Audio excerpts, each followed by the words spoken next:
Bismillahirrahmanirrahim. Assalamualaikum warahmatullahi wabarakatuh. Alhamdulillahirabbil alamin wassalatu wassalamu ala asrofil anbiya'i wal mursalin sayyidina Muhammadin wa ala alihi wa sahbihi ajmain. Rabbi shrah li sadri wa yassir li amri wahlul 'uqdatam min lisani yafqahu qawli, amma ba'du. Alhamdulillahirabbil alamin. Pada pertemuan pada mata kuliah perkembangan hewan, pertemuan kedua ya adik-adik. Sebelumnya kita haturkan puji syukur kehadirat Allah Subhanahu wa Ta'ala berkat kesehatan yang telah diberikan kepada kita. Selawat serta salam kita aturkan ke junjungan kita Nabi besar Muhammad Sallallahu Alaihi Wasallam. Semoga kita termasuk dari umat yang mendapat syafaat beliau di hari akhir kelak. Ya, pada kita akan membahas mengenai pendahuluan pengantar mengenai mata kuliah perkembangan hewan, kemudian bagaimana pengertian perkembangan hewan, kemudian nanti kita akan membahas mengenai gametogenesis, kemudian spermatogenesis dan organ reproduksi jantan.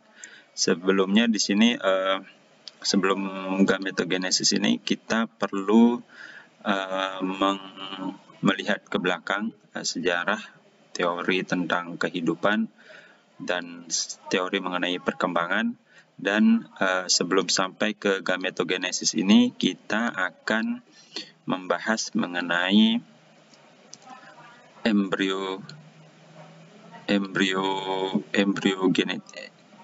pembentukan embriogenesis ya, embriogenesis, karena di awal mula proses tersebutlah proses perkembangan hewan itu dimulai. Ya, jadi semua hewan secara tidak terkecuali mengalami yang namanya pertumbuhan dan perkembangan. Jadi semua makhluk hidup mengalami yang namanya pertumbuhan dan perkembangan. Nah, pertumbuhan dan perkembangan ini berbeda adik-adik ya. Jadi kalau pertumbuhan itu merupakan penambahan sel dan bobot tubuh secara irreversible, maksudnya itu tidak dapat kembali lagi. Sementara kalau perkembangan merupakan pertumbuhan yang disertai dengan organogenesis dan diferensiasi struktur dan fungsi. Jadi perkembangan itu mencakup dalam proses pertumbuhan itu karena dia berjalan beriringan. Jadi kalau mau dibedakan secara sederhana, pertumbuhan itu penambahan jumlah dan ukuran sel ya, penambahan jumlah maksudnya penambahan jumlah sel, sementara kalau perkembangan itu adalah diferensiasi ya, sel itu berkembang terspesifikasi menjadi struktur jaringan yang lain. Jadi seperti yang saya katakan sebelumnya, jadi sebelum membahas mengenai perkembangan ini, kita membahas sedikit mengenai sejarah dan konsep dasar perkembangan. Jadi sebelum mencapai ilmu pengetahuan yang sekarang, adik-adik, manusia itu setiap masanya itu berusaha mencari bagaimana perkembangan ilmu pengetahuan itu yang sebenarnya, baik itu mempelajari mengenai manusia, mengenai hewan, mengenai tumbuhan dan segala hal yang lainnya. Karena memang ilmu Allah itu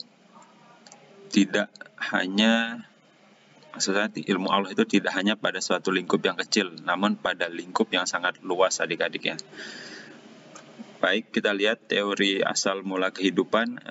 Adik-adik mungkin pernah mendengarnya. Itu ada 3 teori. Teori penciptaan, kemudian teori abiogenesis, dan teori biogenesis. Kemudian ada juga yang seiring perkembangan waktu itu terdapat teori perkembangan ya adik-adik ya.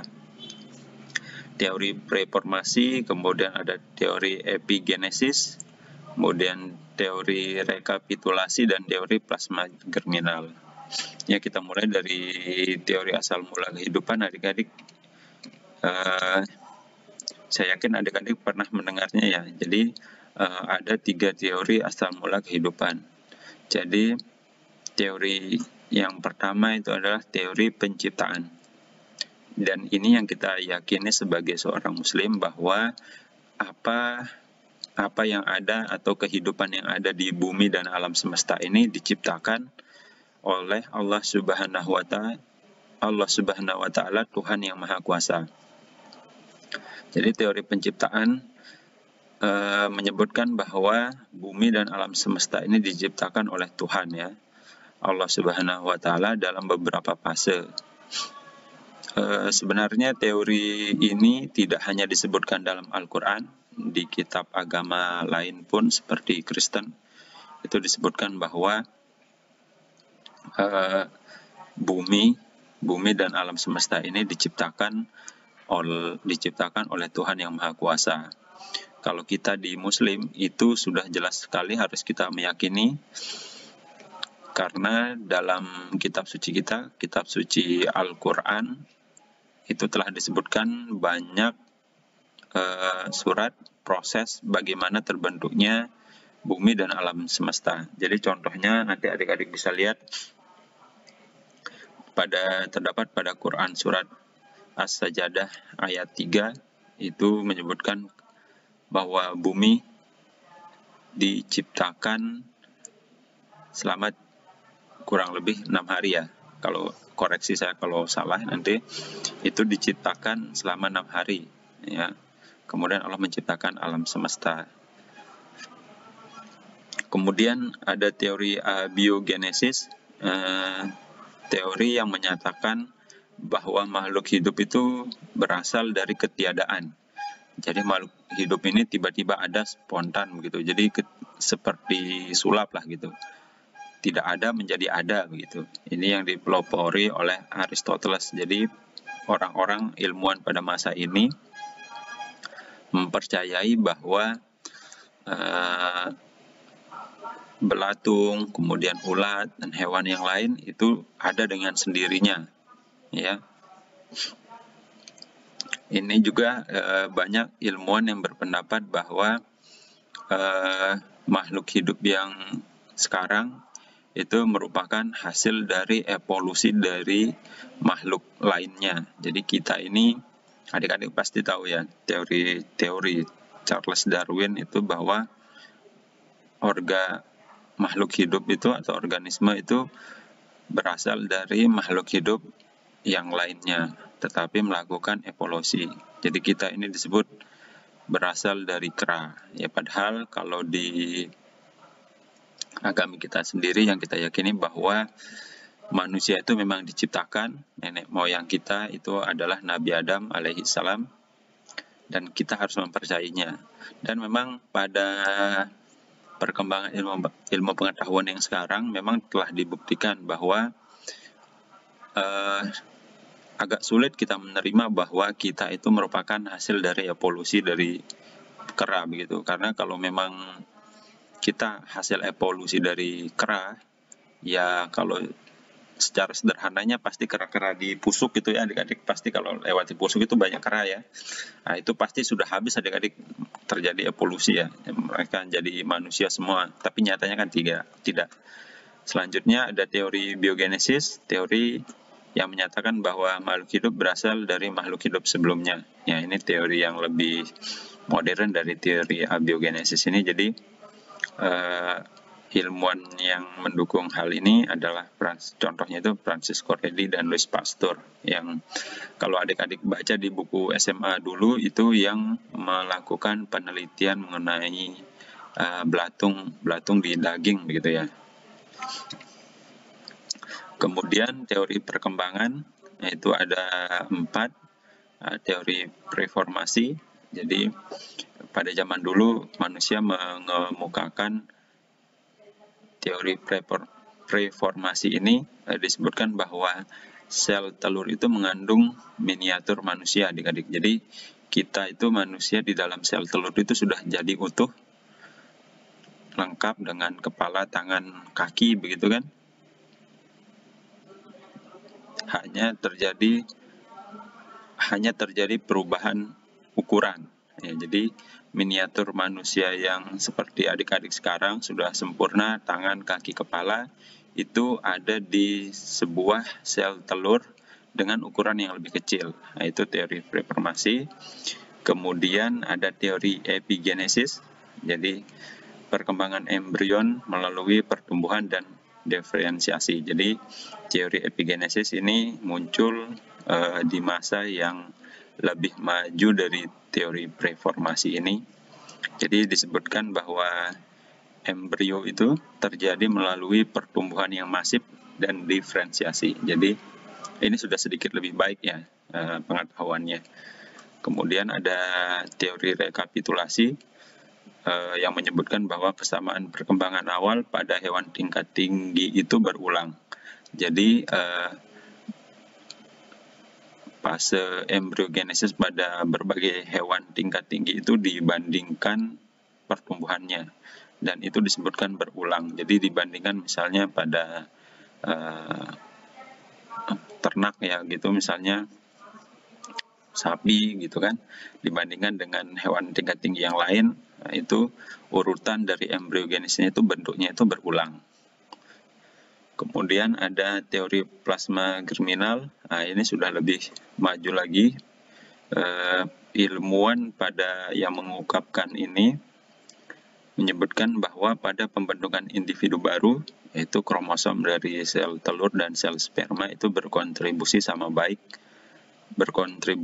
berkontribusi sama, itu baik kualitatifnya secara kualitatif maupun kuantitatif. Kemudian disebutkan bahwa kromosom membawa sifat menurun bagi individu dan kelangsungan hidup dari generasi satu ke generasi selanjutnya. Ya, ini perkembangan teori ini adik-adik disebabkan sesuai dengan kemajuan teknologi yang mendukung untuk membuktikan hipotesis tersebut. Karena adik-adik bisa bayangkan hidup pada masa lalu itu tidak ada internet seperti sekarang, kemudian buku itu masih jarang. Jadi ilmuwan pada masa dahulu itu mencoba memahami suatu permasalahan atau teori atau tentang apa saja itu melalui pembuktian awal yang terbatas teknologinya. Jadi tidak ada teknologi canggih semacam seperti sekarang untuk membuktikannya. Jadi perkembangan teori itu berangsur-angsur membaik. Jadi seperti dari teori preformasi ini yang menyebutkan manusia itu sudah bentuk jadi begitu, kepala, tangan, kaki, namun dengan ukuran yang mini di dalam sel telur. Nanti sel telurnya pecah atau menetas begitu, dia menjadi individu langsung jadi begitu ya.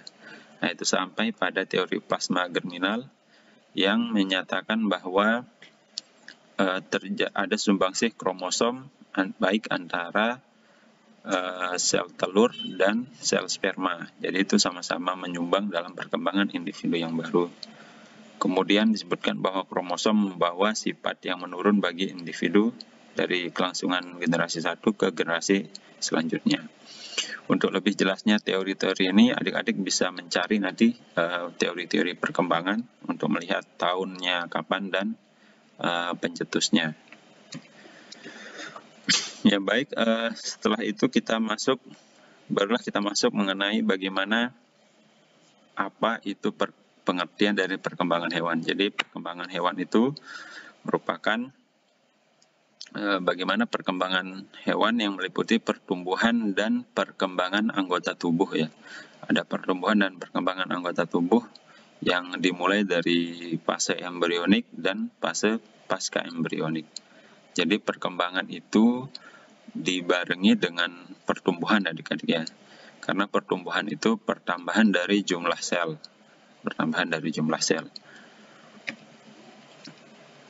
Ya, sekarang kita lihat ke fase embrionik. Jadi fase embrionik ini diawali dengan bertemunya atau terfertilisasinya telur oleh sel sperma.